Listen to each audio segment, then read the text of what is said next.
The organizational process assets are basically the tangible assets or tangible resources of any organization. So any organization, they must have some policies.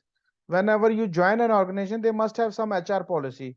They must have some salary or financial policy. They must have some leave policy. So these policies are the assets of the organization, and these assets are built over the period of time.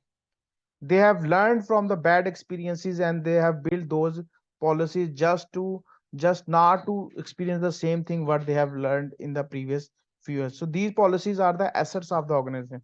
And whenever you are working in any project, the project is obviously associated with some organization. Projects are not independent. Projects are happening as a part of some organization. So when the projects are part of the organization, it means that all the policies, all the procedures, all the processes of that particular organization will be applied to your project. So if you are working on a project, so leave policy, the attendance policy, everything of that organization will be applied to you. And these are very important factors. If the organization has a policy of working 5 days a week, so that policy will also apply on you. If the organization is working on a 7 days working policy, so that policy will apply on you. So this is an example of OPAs. Some other types of the OPAs, or some other examples of the OPAs, is organizational knowledge repository. Organization knowledge repository is basically the database that the organization has saved over the period of time.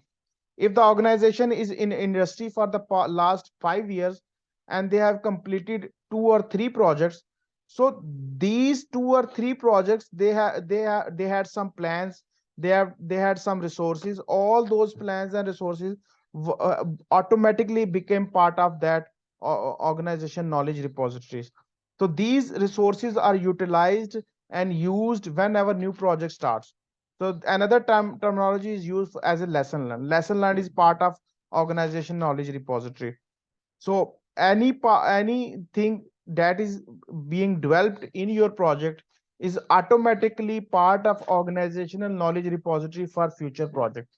So for example, activity list, the WBS work breakdown structure, backlogs, benchmark, reports, risk, what risk happened, what estimates were produced, what was the estimate, and all these things are part of organizational knowledge repositories.